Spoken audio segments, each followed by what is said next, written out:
मैं राम जी, जो राज्यसभा का सदस्य निर्वाचित हुआ हूं, सत्यनिष्ठा से प्रतिज्ञा करता हूं कि मैं विधि द्वारा स्थापित भारत के संविधान के प्रति सच्ची श्रद्धा और निष्ठा रखूंगा।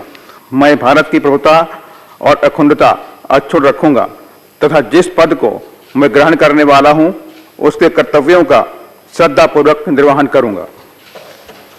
साइन।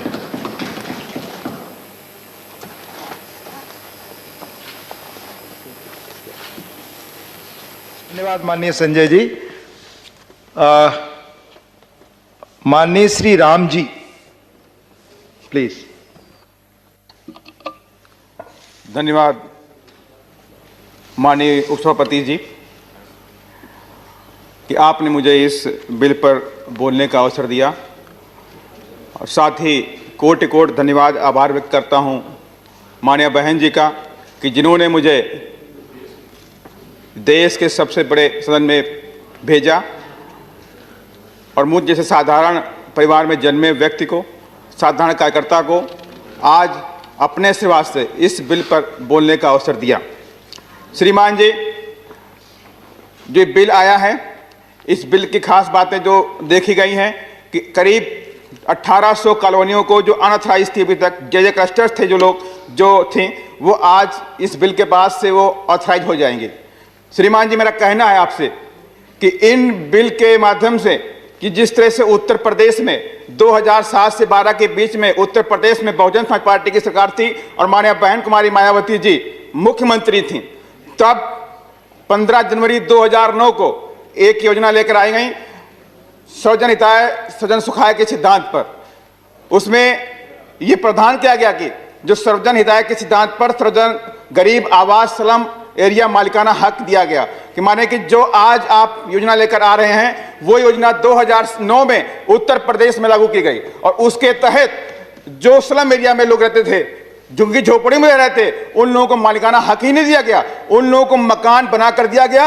और जो लोग उस योजना में महरूम रह गए किसी कारणवश, उन लोगों को भी 7 महीने के बाद शहरी आवास योजना, माननीय श्री कांशीराम साहब शहरी आवास योजना लेकर आए और उसमें लाखों लोगों को 2 बेडरूम का फ्लैट फ्री अवकाश दिया गया, पूरी तरह से मुफ्त दिया गया। तो मेरा श्रीमान जी से आपसे निवेदन है कि दिल्ली के अंदर जो माइग्रेंट लोग रहते हैं, वो बाहर पूरे देश से जो लेबर आते हैं, मजदूर आते हैं, जब बिहार हो चाहे यूपी हो चाहे बंगाल हो, वो सब यहाँ पे रहते हैं, मजदूरी करते हैं, लेबरी करते हैं, उनके पास पैसा नहीं है कि वो लोग बड़े बड़े मकान बना सके अपने। तो आपके माध्यम से मेरा सरकार से अनुरोध है कि जो कम से कम दलित समाज के लोग हैं या अनुसूचित जनजाति के जो लोग हैं दिल्ली में जो माइग्रेंट के रूप में रहते हैं, उनको आइडेंटिफाई करिए और उनके लिए मकान बना कर दीजिए और जो मूलभूत सुविधाएं हैं उनको उसमें दीजिए। श्रीमान, मेरी पहली स्पीच है, मैं आपसे रिक्वेस्ट करता हूं। धन्यवाद। कोई बात नहीं सर, मेडन स्पीच का प्रोविजन नहीं, आप जानते हैं। बस 1 मिनट प्लीज जी।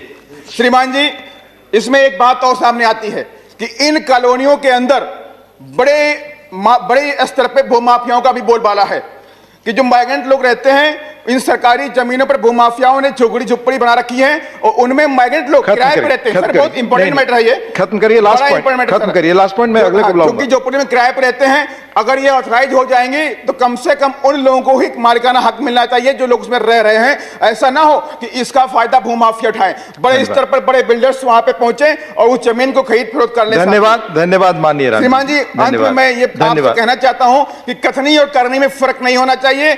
जो आप जिस बिल को लेकर आए हैं, जो आपका जो मूल एम है, जो सिद्धांत है, धन्यवाद, धन्यवाद, धन्यवाद। ऑनरेबल विनय, हम इससे सहमत नहीं है। Thank you Gupta ji. इसके बाद श्री राम जी।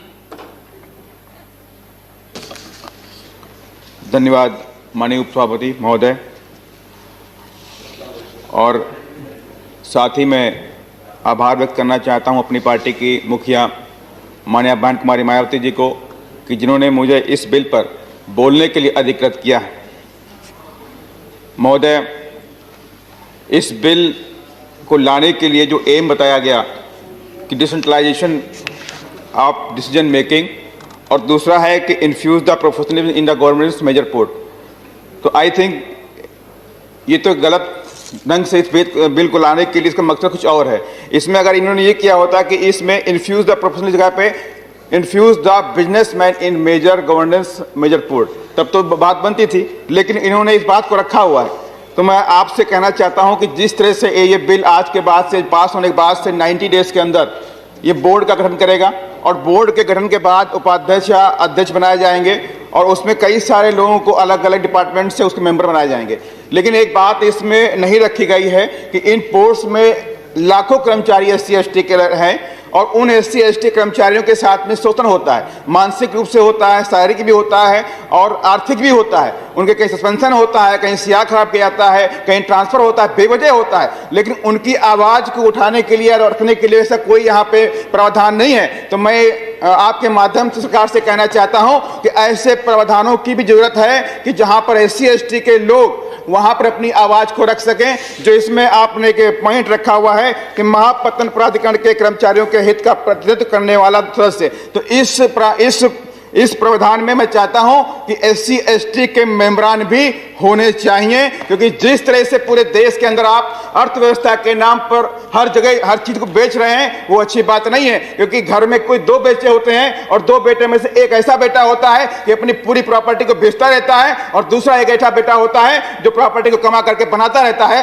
तो हर घर में उस बेटे को तवज्जो मिलती है जो प्रॉपर्टी को बनाता है कि ना कि बेचता है। तो मैं चाहता हूं आपके माध्यम से मैं चाहता हूं माननीय उपसभापति महोदय कि आप इस सिस्टम में जो हमारे SC/ST एम्प्लॉइज हैं उनका भी हित का ध्यान रखें, क्योंकि पूरे देश के अंदर के साथ में शोषण होता है। इस बात को ध्यान रखा जाए।